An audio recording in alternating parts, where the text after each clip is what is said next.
Welcome to all my dear friends in World Power Vocab series. My dear friends, we shall study about the vocab series. In this vocab series, we have already taught 14 session.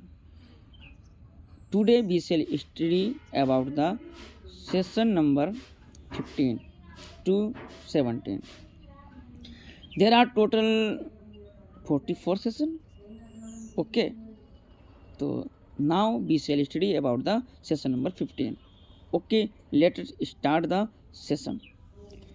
Session number 15. Origins and related words. देखिए, सबसे पहले हमने meaning पढ़ी थी notorious. इसमें root word से notes. Notes का मतलब होता है नोन, जो जाना जाता है, जिसे हम जानते हैं. ठीक है. नोटोरियस टेररिस्ट बोलते हैं, notorious gambler, notorious thief, notorious killer. जैसे हम पढ़ते हैं फेमस किलर नहीं बोलेंगे, फेमस थीप नहीं बोलेंगे हम लोग, क्योंकि ये लोग गलत कामों के लिए फेमस हैं, और गलत कामों के लिए जो फेमस होता है उसे हम नोटोरियस बोलते हैं. तो ध्यान रखना, नोटोरियस टेररिस्ट बोला जाएगा, फेमस टेररिस्ट नहीं बोला जाएगा. Okay. Next meaning. Next root word is summus. Summus means highest. Summus is a Latin word which means highest, जिसका मतलब होता है सबसे ऊंचा, हाईएस्ट पॉइंट. इसमें एक रूट वर्ड से मीनिंग बनी है समिट. समिट का मतलब टॉप ऑफ माउंटेन, यानी इसका मतलब चोटी, पर्वत की चोटी, समिट बोलते हैं. सम एक इसमें शब्द है, सम का मतलब होता है एडिशन, जोड़. ए कंसमेट आर्टिस्ट होता है, has reached the very highest point of perfection, जो बहुत ही परफेक्ट हो चुका है जिस चीज़ में, उसे हम कंसमेट बोलते हैं. कंसमेट मैरिज बोला जाता है. एक कंसमेट मैरिज हो गई, इसका मतलब हाईएस्ट मैरिज हो गई, हाईएस्ट बिजनेस डील हुई, हाईएस्ट कॉन्ट्रैक्ट हुआ, तो ये कंसमेट बोला जाता है. क्रीट से जैसे क्रिएशन बना है नाउन ना, वैसे कंसमेट से कंसमेशन एक नाउन बना है. क्लियर? आप लोगों ने इसको समझ लिया होगा. अब कंसमेट का मतलब हमने बताया था पक्का या उत्कृष्ट झूठा बोलते हैं. क्लियर? अगला रूट वर्ड हमारा है कोरिगो. अब कोरिगो मीन्स होता है टू करेक्ट, सही करना. जैसे इनकरेजिबल, जिससे सुधारा ना जा सके, कांट बी करेक्टेड. इनकरेजिबल आइडियस्ट लिस्ट. इनकरेजिबल क्रिमिनल होता है, ऐसा अपराधी जिससे सुधारा नहीं जा सकता है. फ्लेंडर, जो फ्लेंडर है, जो कई अफेयर रखता है, उससे हम सुधार नहीं सकते. इनकरेजिबिलिटी नाउन.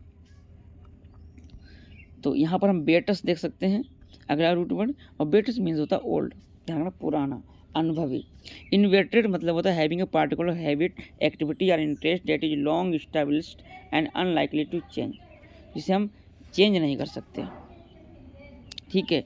लॉन्ग एस्टैब्लिश्ड, बहुत लंबे समय से चल रहा है, इसमें कोई बहुत खतरनाक हैबिट छिपी होती है, कोई एक्टिविटी है, इन्वेटेड कहेंगे उसे. इन्वेटेड का मतलब आप समझते हो, गहरा, झूठा. इन्वेटेड गैम्बलर बोलते हैं. जैसे एक इन्वेटेड गैम्बलर अगर है तो have grown old in the habit of inverted drinker. जैसे एक किसी को बहुत ज़्यादा पीने की लत लग गई है, पीने की आदत है, तो उसे आप सुधार नहीं सकते. ऐसे जुआरी जो है, जब तक जुआ खेलेगा नहीं तब तक उसका खाना नहीं पचेगा, ऐसे हम लोग बोलते हैं. तो इन्वेटेड. वेटरन मतलब ये वेटरन एक्टर भी होता है, एक अनुभवी एक्टर, अनुभवी टीचर होता है, एक डिप्लोमेट जिसे बहुत आदत सी पड़ गई है पढ़ाने की, एक एक्टिंग करना उसकी एक आदत सी बन गई है, उसे वेटरन कहते हैं, बहुत अनुभवी, पुराना. ए वेटरन एंड स्विमिंग. स्विमिंग में भी वेटरन होता है, टेनिस में, ये किसी भी काम में वेटरन हो सकता है. इन्वेट्रेसी या इन्वेट्रेट्स इज नाउन. अगला रूट वर्ड है जेनेसिस. जेनेसिस का मतलब होता है बर्थ, जन्म से, ओरिजिन जो हुआ तभी से इसका मतलब हुआ. जैसे जेनेटिक्स मीनिंग देख रहे हैं आप, जेनेटिक्स किसे कहते हैं? ऐसा science date deals with the transmission of hereditary characteristic, जिसमें वंशानुक्रम की जो विशेषताएं हैं वो यहाँ पर पेरेंट्स से आती हैं, उनके बारे में अध्ययन किया जाता है, उसे हम जेनेटिक्स कहते हैं. जीन का अध्ययन किया जाता है. तो क्रोमोसोम में जो जीन आते हैं उन्हें हम कहते हैं जीन. जीनोलॉजी किसे कहेंगे? तो स्टडी ऑफ फैमिली ट्री, एक पूरा फैमिली ट्री, फैमिली के बारे में, दादा परदादा ऐसे करके, तो जीनोलॉजी होता है उसे हम कहते हैं जेनिटल। जेनिटल एक सेक्सुअल ऑर्गन्स है, लैंगिक जनन अंग जेनिटल बोलते हैं। कॉन्जेनिटल किसे कहेंगे, कौन माना होता है विद, और जेनिटल मतलब रूट, जन्म से। तो जन्म से ही जो मिला है उसे हम कॉन्जेनिटल कहते हैं। जैसे कॉन्जेनिटल डिजीज भी मिल जाती है, जन्मजात बीमारियाँ, कॉन्जेनिटल लायर जन्मजात झूठ, जन्मजात चोर, ठीक है, तो कॉन्जेनिटल बोलेंगे हम। क्रोनस मतलब समझ रहे हो, क्रोनो मतलब टाइम होता है, ये ध्यान रखना है आपको। तो एनाक्रोनिज्म किसे कहेंगे, back of the time. Anachronism मतलब बैक ऑफ द टाइम, समय के पीछे, यानी उस समय कुछ जो चीज़ नहीं चल रही थी फिर भी उस चीज़ का यूज करना एनाक्रोनिज्म कहलाता है। यानी इसे हम कहेंगे काल दोष, कालदोषी, ठीक है, क्लियर, ये आप ध्यान रखना। शेक्सपियर के टाइम में जो चीज़ नहीं चल रही थी उसको भी आप यूज कर रहे हो तो वो हो गया एनाक्रोनिज्म। इनकॉन्ग्रुइयस, इनकॉन्ग्रुइयस आप लोग जानते हैं, इनकॉन्ग्रुइयस मतलब होता है असंगत, असंगत, ठीक है, ये आपको ध्यान रखना। इनकॉन्ग्रुइयस मतलब असंगत, आउट ऑफ प्लेस, प्लेस से बाहर है तो उसे हम असंगत कहेंगे। क्रोनोलॉजिकल क्या कहेंगे, तो क्रोनोलॉजिकल एक करेक्ट टाइम ऑर्डर है, कम्स फ्रॉम क्रोनोज, यानी समय से जो चला रहा है। जैसे आप किसी भी की क्रोनोलॉजी अगर पढ़ेंगे, आप इतिहास को पढ़ते हैं तो क्रोनोलॉजी ऑर्डर में पढ़ते हैं। क्रोनोमीटर जो समय को मापता है उसे हम क्रोनोमीटर कहते हैं। मेजरमेंट एक मतलब बहुत शानदार बड़ी सी बड़ी घड़ी जो होती है उसे हम कहेंगे क्रोनोमीटर कहते हैं, उसे हम जो जहाज में यूज की जाती है, जो एक्यूरेट टाइम को याद मतलब हाईली एक्यूरेट टाइम पीस के लिए जो यूज किया जाता है उसे क्रोनोमीटर कहते हैं। सिनक्रोनाइज किसे, सिन माने होता है सेम और क्रोनोइज मतलब होता है टाइम, तो सेम टाइम के लिए जो यूज किया जाता है उसे हम सिनक्रोनाइज कहते हैं, एक ही समय यानी समकालीन। जैसे आप पढ़ते हो तुलसीदास बाबर के समय में था, तो हुमायूं के समय में था, बाबर के समय में था, तो उसे हम कहेंगे सिनक्रोनाइज, समकालीन थे एक दूसरे के। ओके, पैथोज का मतलब समझ रहे हो, फीलिंग डिजीज। जैसे पैथोलॉजी, तो पैथोलॉजी का मतलब होता है बीमारी का अध्ययन करना, उस बीमारी का नेचर क्या है, कारण क्या है, उसके बारे में जो जाना जाता है उसे हम पैथोलॉजी कहते हैं। पैथोलॉजिस्ट का मतलब होता है an expert who examines tissue often by autopsy और बायोप्सी। जो ऑटोप्सी या बायोप्सी के समय में जो बीमारी का निदान किया जाता है उसे हम पैथोलॉजिस्ट कहते हैं, और जो करता है उसे हम पैथोलॉजिस्ट कहते हैं। ओके, यानी ये व्यक्ति हो गया, एडजेक्टिव हो गया। सियो, सियो का मतलब भी लैटिन में नो है, ये ध्यान रखना, सीओ का मतलब नो, जानना। तो कंसाइंस, साइंस माने जानना, नो कर माने विद। तो किसी चीज़ को जानना, it is your knowledge to tell you right और रॉन्ग, सही और गलत की जानकारी देना। कंसाइंस, अनकंसाइनेबल मतलब जानते हुए चीज़ सही और गलत की पहचान नहीं है, अनकंसाइनेबल कहेंगे उसे हम। आपने पढ़ा होगा कॉन्शियस माइंड चेतन मन और अनकॉन्शियस अचेतन, ठीक है, वही यहाँ पर बना है कंसाइंस। साइंस का मतलब तो आप लोग जानते हैं, नॉलेज, एक systematic knowledge about physical world. Omnis का मतलब होता है आल, ध्यान रखना, ओमनी जिसके में लग जाए आल हो गया यानी सभी। तो ओमनिस साइंट किसे कहेंगे, वन हू नोज एवरीथिंग, जो सबको जानता है उसे ओमनिस साइंट कहते हैं। प्रीसाइंट, प्री मतलब बिफोर, घटना जानने से पहले ही जान जाता है उसे प्रेसाइंट कहते हैं, यानी उसे भविष्यदर्शी कहते हैं, भविष्यदर्शी। फोर टेलर, भविष्य को जानने वाला, प्रीसाइंट कहते हैं। नियर साइंट ने मतलब नॉट, साइंस माने जानना, जिसको हम जानते ही नहीं हैं, इग्नोरेंट अज्ञानी। ओके, अगला गिली, गिली मतलब होता है स्मूथ, स्लिपरी, बहुत तेज, धारा प्रवाह में बोलने वाला। वाक्पटुता, धारा प्रवाही बातचीत यानी वाक्पटुता, ठीक है। एक काइंड ऑफ फ्लुएंट जी, फ्लुएंट बोलता धारा से, गिलिप। ग्रेक्स, ग्रेक्स का मतलब होता है झुंड, हार्ड, फ्लॉक, ग्रुप। जैसे इग्रेजियस लाई, इग्रेजियस लाई मतलब which consequently stands out of from herd, जो झुंड में बोलता है, ग्रुप पसंद है जिसे, ग्रुप में झूठ बोलता है, इग्रेजियस, घोर झूठा, ऐसे आदमी बहुत खतरनाक होते हैं। ग्रेगरियस, ग्रेगरियस किसे कहेंगे हम, तो ग्रेगरियस किसे कहेंगे हम, ये हमको जानना है। पर्सन हु एंजॉयज कंपेंसिव, जो कंपेंसिव मित्रता जो मतलब इंजॉय कंपनी यूज करता है। Etymologically likes to be with herd, झुंड में रहना पसंद करता है। Who reach out of the friends, जब वो दोस्तों के साथ होता है तो बड़ा हैप्पीएस्ट होता है। जब वो लोगों से घिरा हुआ होता है तो उसे बहुत अच्छा लगता है। ऐसा ग्रेगरियस पर्सन होता है। ऐसे लोग एक्सट्रोवर्ट होते हैं, बहिर्मुखी व्यक्ति होते हैं। कंग्रेट किसे कहेंगे? Congregate, to come together in a crowd और ग्रुप, यानी भीड़ में, समूह में, साथ में आना। कंग्रेट, इकट्ठा होना, इकट्ठा होना इसे कहेंगे। कंग्रेगेशन किसे कहेंगे? धर्म सभा। ए रिलीजियस ग्रुप, उसे हम कहेंगे धर्म सभा। क्लियर? सेग्रेट किसे कहेंगे? Segregate, to separate one group of people from other, दूसरे लोगों से अलग होना। से मतलब अलग होना, तो ग्रुप से अलग रहना यानी पृथक्करण। इसका मीनिंग क्या हो जाएगा? पृथक्करण, अलग होना। एग्रीगेट, एग्रीगेट मतलब किसी ग्रुप में जुड़ना। To hold formed by combining several, तो अलग अलग पार्ट है उनको एक में कंबाइन कर देना, एग्रीगेट, जोड़ना। ठीक है। पैथोज, पैथोज का मतलब हम पढ़ चुके हैं फीलिंग। पैथोज का मतलब है फीलिंग, जोड़ना। जैसे यहाँ पर पहली मीनिंग आपको दिख रही है सिंपैथी।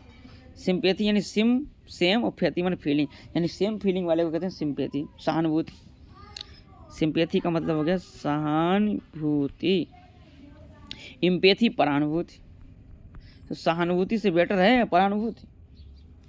सहानुभूति केवल साथ में अनुभूत करना, परानुभूति अपने पर ही ले लेना।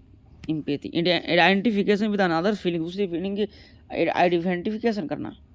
एंटीपैथी, एंटी मतलब विरुद्ध, अगेंस्ट, पैथी मतलब फीलिंग, ये फीलिंग के विरुद्ध है, उसे हम कहेंगे एंटीपैथी। एंटीपैथी का मतलब आप समझ रहे हैं। एंटीपैथी कहते हैं बैर, दुश्मन, हॉस्टैलिटी। अपैथी, ए माने नॉट, पैथी माने फीलिंग, जिसमें फीलिंग ही नहीं है, जिसमें इंटरेस्ट ही नहीं है, जिसमें इमोशन नहीं है, अपैथी कहते हैं उसे। Pathetic, pathetic very bad, causing to you feel pity, उसे हम पैथेटिक कहेंगे। यानी जो कारुणिक है, जो भावात्मक है, जो देवी है, उसे हम पैथेटिक कहते हैं, बहुत इमोशनल व्यक्ति। टेलीपैथी, टेली माने दूर से, पैथी माने फीलिंग, दूर से फील करना, टेलीपैथी यानी दूर से बातचीत करना, टेलीपैथी होता है। टेलीफोन, जैसे हम फ़ोन पर बात करते हैं दूर से, तो कम्युनिकेशन ओवर डिस्टेंस। टेलीग्राम, दूर से मैसेज भेजना, डिस्टेंस से। टेलीस्कोप, दूर से देखना, look at the things. Television, दूर से बात करना चीज़ों को, टेलीविज़न। क्लियर? तो यहाँ पर अब हम प्रैक्टिस करेंगे। आइए हम प्रैक्टिस करते हैं। हम सब मीनिंग हमने देख लिए हैं।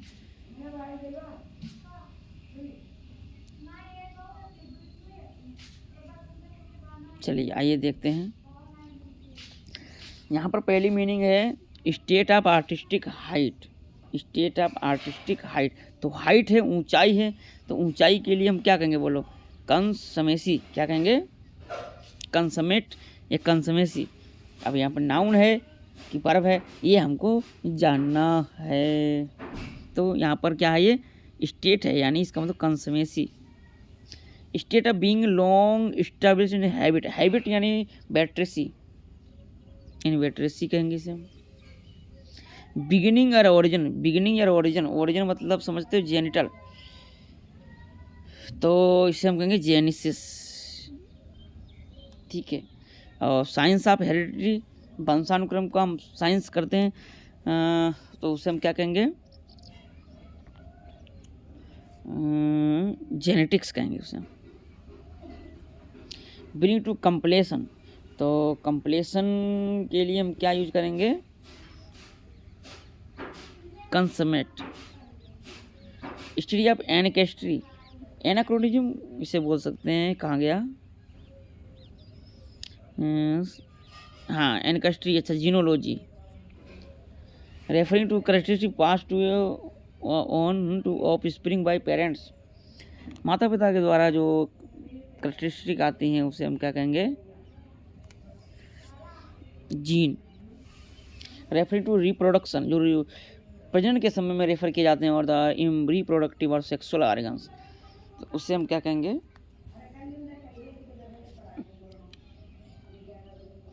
जेनिटल। इल फेम, इल फेम को क्या कहेंगे? पहले का आई, फिर हम कहेंगे यहाँ पर पहले का आई। इसके बाद हमारा पार्टिकल डेट ट्रांसमिटेड हाइड्रेटिक करेक्टरिस्टिक। अच्छा, ट्रांसफ़र करना पार्टिकल को, तो उसे हम हाइड्रेटिक कहेंगे। क्या कहेंगे?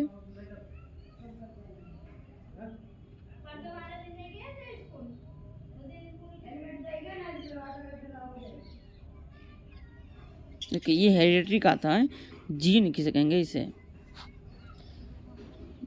अच्छा, state of being beyond reform और करेक्शन, तो इनकरेजिबिलिटी कहाँ पे है भाई? इनकरेजिबिलिटी ये है, ठीक है। तो आप चेक कर सकते हैं, पहले का आई, दूसरे का ई, तीसरे का ए, 4 का के, 5 का बी, 6 का डी, ठीक है। आप इस तरीके से चेक कर सकते हैं, ठीक है। कल से हम इसमें क्विज बहुत ज़्यादा है ना, तो क्विज के लिए हम कल स्पेशल क्लास रखेंगे। तो कल हम केवल क्यूज करेंगे जो भी हम सेशन पढ़ चुके हैं। ओके, आप सभी का बहुत बहुत धन्यवाद।